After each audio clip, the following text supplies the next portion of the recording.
Hello, I'm Linda Ligon, and I'm in Jackson, California with Alden Amos in his workshop.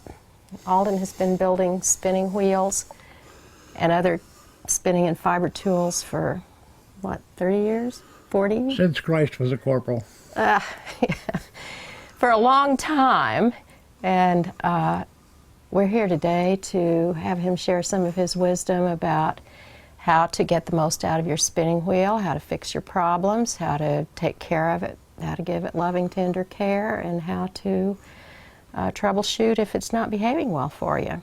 Yeah, we're going to discuss spinning wheel problems. The more commoner ones, obviously, the tape length is such that we can't cover them all because it would be 1,001 questions for there spinners. Would be. So we're going to home in on the ones maybe that you hear the most often. Okay. From people, from spinners at shows you go to, or from customers, or from, you know, your years as a spinning wheel dealer. Okay, so one of the first questions you mentioned when we were thinking this through was, why does my spinning wheel make that noise? And I hear that a lot. And when I go to spinning guild meetings or spinning conferences, I hear a lot of racket sometimes in the room. What should a spinning wheel that's happy really sound like? Should be almost silent. You should have a clicking sound possibly. You should have a very faint hiss. You should not have a clunking or a bonking or a squeaking sound to speak of. Not necessary. On the other hand, it's not nearly as important as you might think. You know, a spinning wheel is a very subtle device. The more you know about it, the more you find there is to learn. But conversely, you don't have to know a damn thing about it to be a good spinner. I can go get a wheel and we'll demo some stuff. You want to demo some rude sounds? Yes, well... Well, I mean, the wheel's rude sounds. Go get the wheel. Okay, we'll go get a wheel. With regards to your question of the clunking, right? Well, it sometimes happens, or other odd noises. Again, it depends on the wheel design. This is a fairly ubiquitous one, actually probably more of these than any other wheel that I can think of. Yeah. The clunk noises you always hit are in the crank or in the footman connection. You see that? Now they've changed the crank in later models, and they used to be held in with a pin that ran through the hub like so. That pin would get loose and it would crank like that, and it would clunk, clunk, clunk, clunk, clunk. Same thing happens down here for a different reason. They used to use leather strap. This is a piece of industrial plastic polyurethane tubing used for giant O-rings on international oil lines, that kind of thing. That's almost always where the clunking sound is. The third place is here and here. This thing actually moves back and forth, and what it will do is you get out around, and when you treadle, it goes clunk, clunk, clunk. Well, here we are in Boulder, Colorado at Schacht Spindle Company. I'm with Cindy Lair, who is production manager at Schacht. Now, Cindy, you were sharing with me an astonishing number a little while ago about spinning wheels that you have had reasonably up close and personal experience with over the last 23 years? That's correct. Just say that number. I think the number ranges somewhere between 10,000 and 15,000 wheels. So it's a huge number. It was kind of scared me, actually.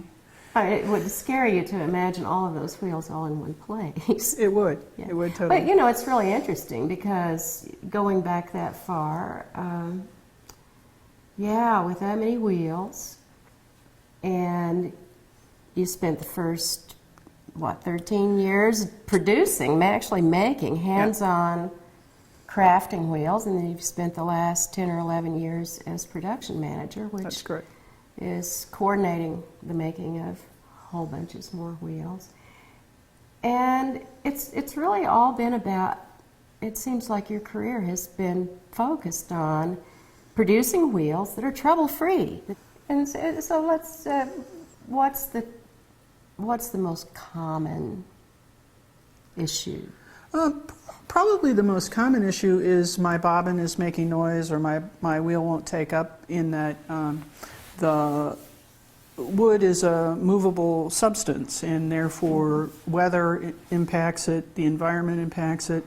So things tighten and swell, and just generally they move around. So there are a lot of wheels, and I know you have experience with all kinds of wheels that don't have that tight a tolerance. Right. So there's just built in more room for the bobbin to move back and forth, so the bobbin is going to make more racket. Do we care? You know, it depends on your level of concentration and your just your general attitude, I think. You don't really have to care. You know, you could wear earplugs. It's not a matter of function. It's just a matter of what your personal tastes are. You can still spin good yarn with Yes, a absolutely. clacking bobbin. Just as you can spin good yarn with a wheel that wobbles a little bit.